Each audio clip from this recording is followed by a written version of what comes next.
Hello, and welcome to the Behavior Education Connection, the podcast that works to connect the world of behavior analysis and the world of education. We focus on topics important to behavior analysts who work in the public schools and those who support them. Join us and spend time gaining insights and ideas as our host talks with fellow behavior analysts as well as other experts in the field.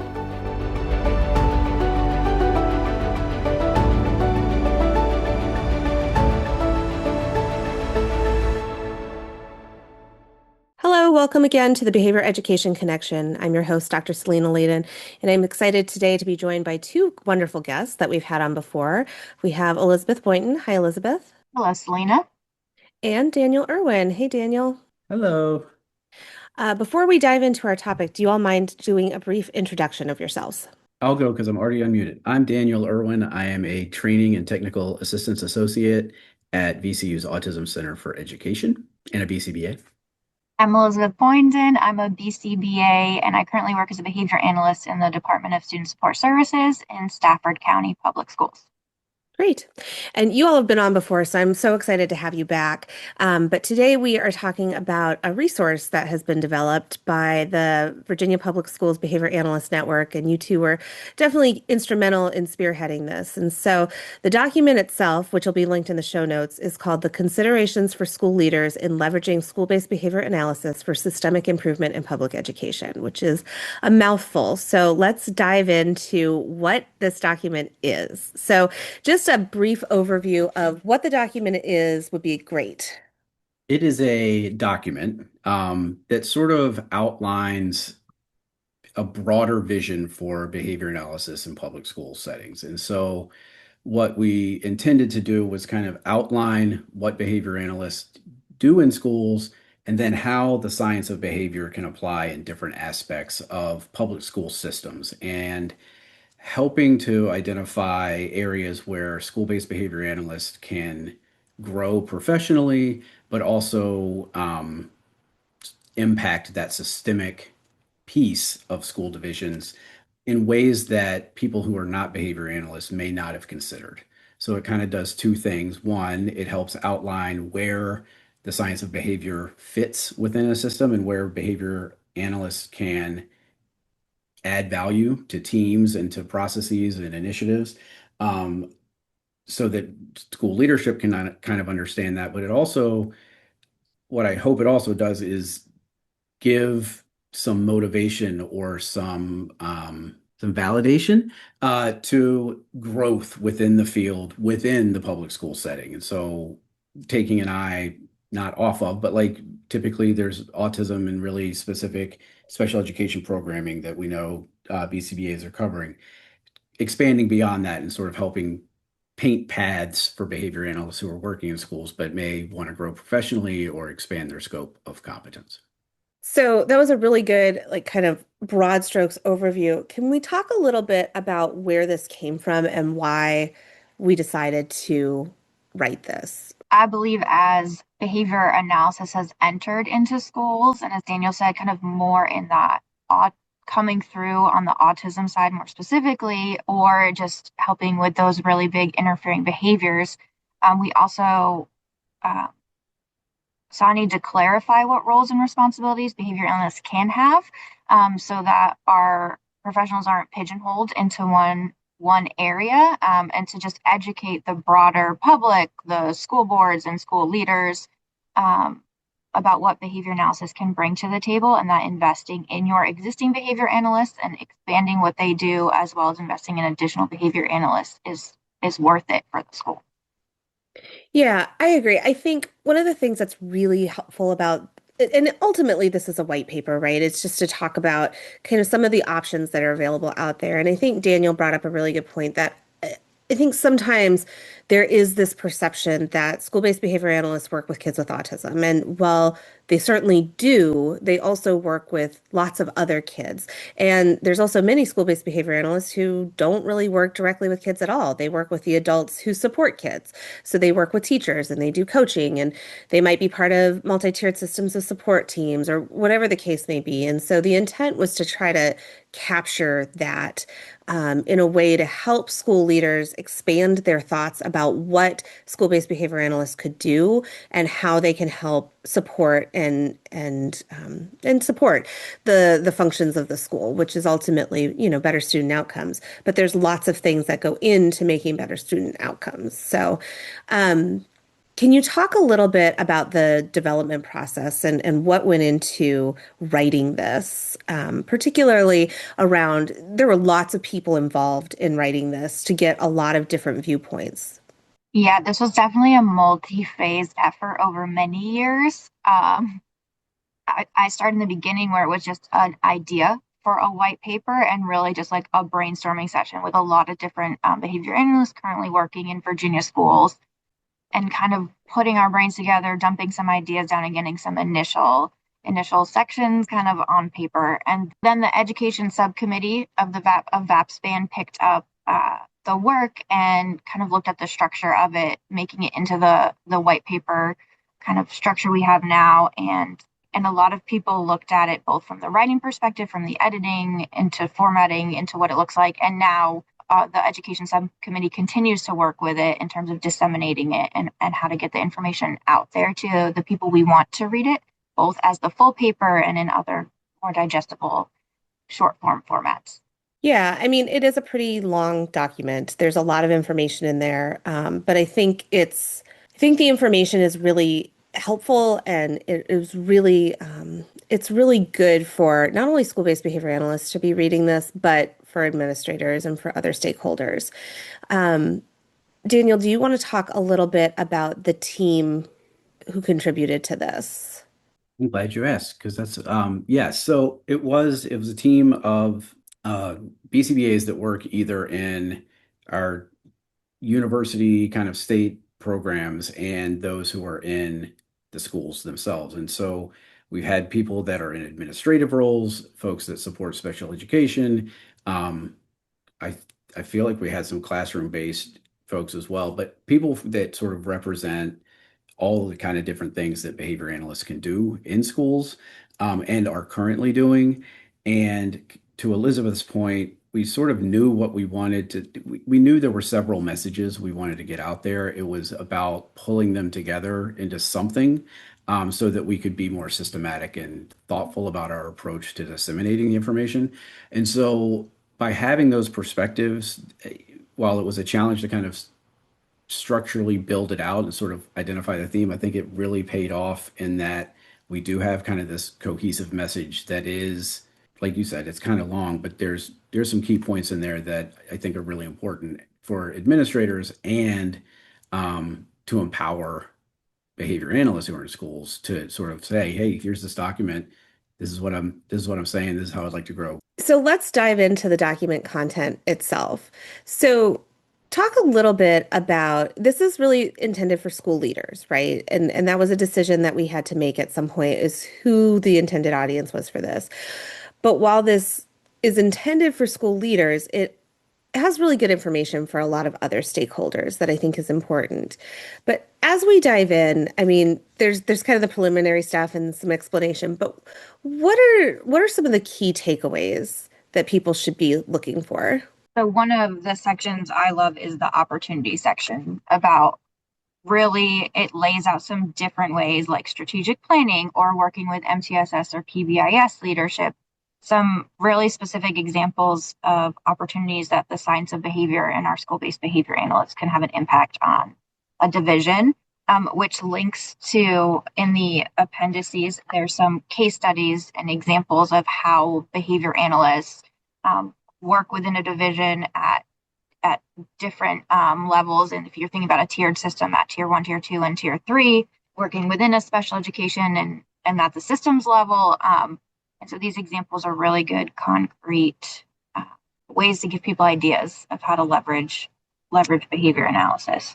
The other section I wanted to point out is there's a section on supporting school-based behavior analysts. So as we were looking at expanding behavior analysis in the school setting, we know that those behavior analysts are going to need support. So really educating the school leadership on what that support might look like by connecting with state networks, and mentorship. That was another important section I wanted to highlight. I think for me, it's kind of that making the direct connection between when we're talking about behavior, we're also talking about adult educator staff behavior. And hopefully pulling some of that idea or some of that preconception that BCBAs live at tier three for kids. Um, Tier three interventions are changes to adult behavior that have to happen, right? To make that intervention work. And so I hope it sort of provides a broader explanation and description of behavior and the fact that we have to change the adults, the environment, the behavior surrounding the student in order to change the student's behavior. And the science of behavior and school-based behavior analyst can do that. It's the same kind of strategies, it's the same principles. And so kind of pointing that out pretty specifically to school leaders that this is in our wheelhouse, this is stuff we do. It's not just about the student behavior. It's the bigger picture. Yeah, one of the things I really like about this document is I think it's a very optimistic and hopeful document, right? Like it's really intended to say that we all know that public education has challenges and probably always will, right? As society evolves and things change, we need to change with it. And public education is a reflection of our society. And so thinking about what does that look like and how do we help teachers to be better how do we help teachers to be better teachers? How do we help students to be better students? How do we help school administrators to be better school administrators? The science of behavior really is a hopeful science in that it can help support these things. And I think the document does a really nice job reflecting that. It is not to suggest that there aren't wonderful things going on because there are amazing things going on in public schools. I think our take was really how do we help better further that, right? How do we make good things better? And so that was a big piece of this that I thought that I liked, that I took away from it. There's a line in here I tagged. Their knowledge of the science of behavior can help teams understand not just what strategies to use, but why they are effective. And that speaks to what you're saying is by bringing the science in, we can help people better understand why they're doing what they're doing works or doesn't work and make it more effective and efficient as a whole system, not just at an individual student level. Absolutely. And there's quite a bit of information in here about teacher burnout and the teacher shortages and while I'm not suggesting that behavior analysis can solve all the problems in the world, although I'd like to think it can, there is a lot that our science can do to help teachers be more effective, be more efficient, and have a better quality of teaching experience as well. There's an efficacy piece to that, right? Where teachers, when they feel like they're making progress, it feels good, right? Like that's very reinforcing, I would say, to most, I don't have the data, to most teachers to see student progress. And I think one of the things that can happen is when wheels start spinning because we don't kind of know the next step or we're not taking that function-based approach and really looking at root causes and what we can do about it and using targeted interventions to change adult teacher administrator behavior. It starts to feel like progress is not being made because there's not a systematic approach to it. I think the mindset of and the training that behavior analysts have gotten is very much focused on, okay, let's do a thing, see how it works, make decision after that. Do a thing, make a decision. And so it's this constant process that as behavior analysts, we can model and show this isn't just throwing oatmeal at the wall to see what's going to stick. There's a systematic approach to this, whether it's at a systems level or it's an independent or an individual student level. Being able to model that can really, I think, build resilience is the wrong word, but I think it can prevent burnout because now there's a process that we can work through, we can think through, and not feel like we're spinning our wheels necessarily. We're taking a systematic approach to addressing the challenges before us. Yeah, that's all really important. The other really important component, I think, of this document is that school-based behavior analysts also need support. And Elizabeth mentioned this. a lot of times, as we've discussed many times, school-based behavior analysts, it's not uncommon for them to be by themselves, or maybe there's a couple of them. We have a couple of divisions in our state that do have dozens of school-based behavior analysts, but that's still not a common occurrence. And so when you don't have that support system naturally built in, it can be really challenging to do your job in a way that is effective. And so one of the things that the paper talks a lot about is what kinds of supports those school-based behavior analysts need, and for school leaders to really think about that, because I think I mean, we have all worked in public schools and we've probably all had similar experiences in, I've had wonderful leaders who weren't behavior analysts either. And my evaluation never really reflected my actual job, and I would get feedback on things that were helpful, but it wasn't really what I was supposed to be spending my time doing. And so how can we carve out the time that's needed for our school-based behavior analysts to do the things that really make the difference, and not just, as we've heard from many of our colleagues, feel like they're just putting out fires all the time. I think that's such a good point. I'm glad you brought up that idea of not getting necessarily feedback that aligns with what you feel like you should be doing. And I I think I think a lot of special educators, not to go back to kind of that specific example, but I think a lot of special educators, especially those who are serving kids with more intensive needs or interfering behaviors, um, may seek out a lot of that feedback and kind of not that idea that I need someone to help guide me through the process. And while behavior analysts are great at that and can coach teachers, and we can talk about specific examples, the paper sort of looks at, okay, how do we support administrators to be able to do that in-house, right? Like when we're thinking about that systemic approach, how do we help those who are embedded, those who are already existing in the system and do a lot of this work to refine their practice and to provide the support to the people that need it. On the other side of that, the support for the behavior analyst, like how long have we been doing this, Selena? How long has VAPSPAN been a We're thing? about to go into our seventh year. Good grief. So having before that being a behavior analyst in schools, you'd go to conferences, right? We present, we talk at them, but you'd go to sessions and you'd hear a lot of clinical information, and it's interesting and it's good. It's a good learning opportunity. But for a long time, there weren't opportunities to sort of learn about the context we were in. And so keeping an eye on that and understanding that it is the same skill set, but it's being applied in such a different context than so much of the field is, that providing the opportunities for additional learning and through VAPSPAN and that kind of thing is really important. And connecting with other school-based behavior analysts because of the uniqueness and the not normalness of, like, there's a lot of common themes, but it looks different everywhere, right? Based on staffing and based on community culture and based on the needs of students. Like all of these things change, which I find fascinating and interesting and great and opportunities to learn, but it can also be very challenging if you haven't had kind of that experience in adapting your practice to very different contexts and settings and environments. You make a really important point in that, school-based behavior analysis is very different from other applications of our science.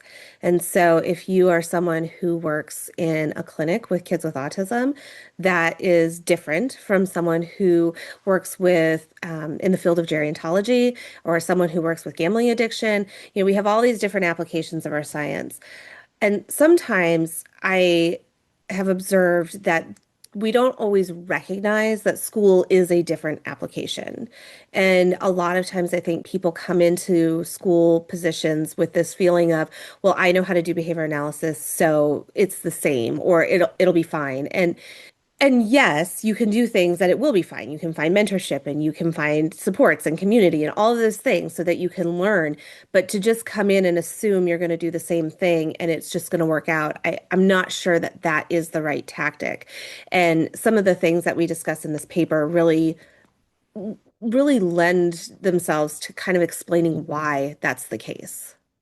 I think a good example of that, Selena, is kind of that clinic model. And one of the things we include in the paper and some of the supplemental resources is the idea of RBTs and what that structure looks like in a division. And so on the surface, it looks like, oh, I would like to hire some RBTs to provide services, ABA services in these whatever number of classrooms. Which is a I think great sometimes vision. great vision, great vision. We want to help people sort of understand the underlying infrastructure that's required there and the amount of time it takes for the behavior analyst to provide the supervision and that kind of thing. And so some more information is coming out about that just to inform school leaders about this isn't just sort of a one and done. There's ongoing learning, there's additional support needed as well, in addition to the time from the behavior analyst. Um, okay, so the RBT model is based on that clinical model where there's an in-house BCBA and there's ample, ample maybe isn't the right word, but the structure of the organization provides that BCBAs are providing the required supervision from the BACB to those RBTs. And that infers a lot of things, right? Like the RBT wants to maintain their certification, so they need to follow the direction and the feedback of the BCBA, or things things can happen, right? So there's ongoing learning. The context of a school is not that, um, because unless they are specifically RBTs, but we're working with educators, we're working with speech pathologists and OTs, and so that collaborative effort is going to look very different because our reinforcers are different, our training is different, perspectives are different. Um, and so in a clinic setting where you've got that sort of, control's the wrong word, you've got that evaluative piece with the RBTs, a lot of BCBAs don't have an evaluative component. And so how we approach creating behavior change in adults is going to look very different, and thinking about values-based conversations and identifying the things that are motivating to the people you're working with and kind of going through that same problem solving process that we do with students to make sure that we're providing support they need, the positive reinforcement, um, and the instruction and modeling and all of that, to keep people moving and growing and that kind of thing. Well, and I think that's a really good example. Anytime you bring in any new resource, you get a new school psychologist, you get a new behavior specialist who maybe isn't a BCBA, any resource that you bring in, school leaders need to think about how does this individual or how does this resource fit into our existing structure, right? And then within our existing structure, what changes might we need to make so that this will be effective? And I think the RBT example is a really good one. We've had lots of schools say, we really want to hire RBTs. And I think that's great because that means that they value the science of behavior and the skills that these people have and all of those things. But we want to hire RBTs, but we don't want to hire a BCBA because they're too expensive. Well, yes, but you can't have RBTs if you don't have a BCBA, right? But helping leaders understand that, and not just from a regulatory perspective, which is important, but also the underlying why of that, right? You don't want people who don't have the level of training needed to do the kinds of tasks you're asking them to do, right? RBTs are not supposed to be designing programs. That's supposed to be happening at the BCBA or BCABA level. And so you need those people in place to ensure quality, basically. And I think what this document really does a nice job of, well, it doesn't necessarily outline all of that because it wasn't really intended to be instructional about RBTs. It does go through some things that school leaders really do need to think about as they're bringing BCBAs into the schools, as BCBAs are becoming more regular parts of public schools. And so how can we use them in an effective way? And I think the other thing that I really like about the document, it's not just how can we integrate them into the system that we have so that this one task gets done, but how can we think about that in a more expansive way? And so, we have this MTSS team, or we have a school improvement team, or we have whatever teams we may have. What can a school-based BCBA contribute to that? Because we do have a specialized skill set that not everybody has. And so, what could that look like that brings more value to the school? I think that I like that word value of so we're showing school leaders what value we can bring in all those different areas, especially in with professional development and training. Like we know how to get adult behavior change, like as Daniel was saying. Um, and so we can contribute in that way as well.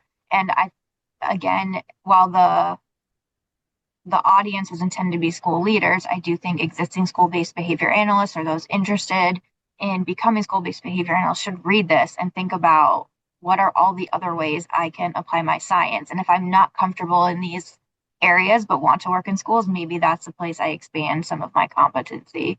Uh, and also don't feel like you have to be pigeonholed into one thing. I have been fortunate enough that while I've held the same job going, this is going to be my 7th or 8th year. Where am I now?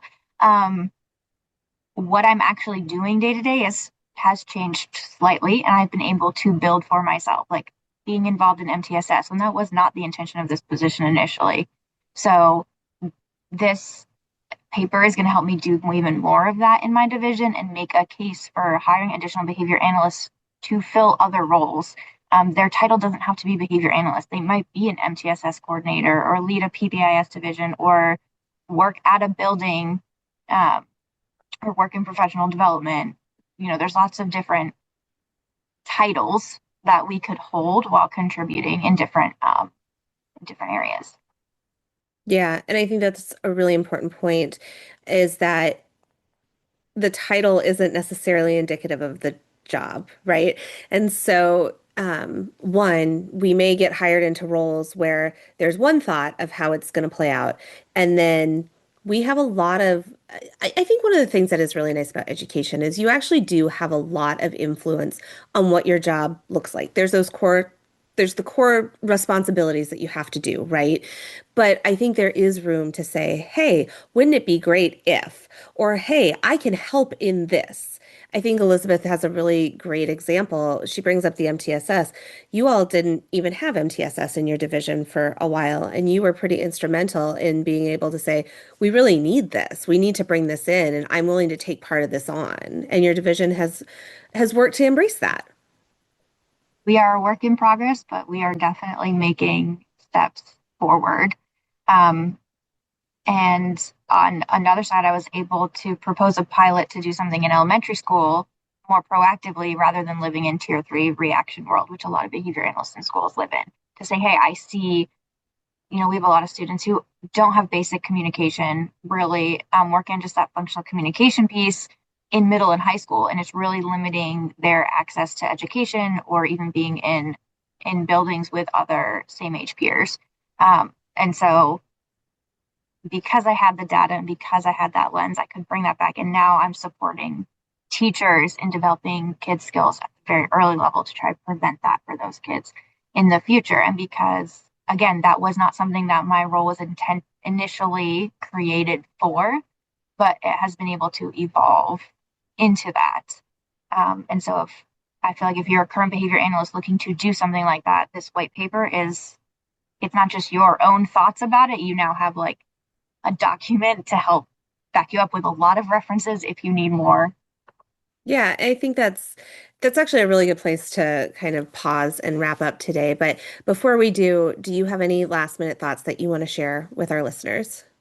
I'd encourage listeners, whether you're BCBA, whether you're a school leader, to read the paper. It's big, but if you are someone, a behavior analyst that's looking to expand or just wants to kind of rethink what it can mean, um, it's an easy read. And so check it out, share it with your supervisor, share it with an administrator, um, and have a discussion, or just sort of have a lunch chat just about kind of what it is. They may not know what a behavior analyst is, fully altogether anyway, right? So starting that conversation can really help inform, and that then helps shape the future behavior, future direction that behavior analysts can go.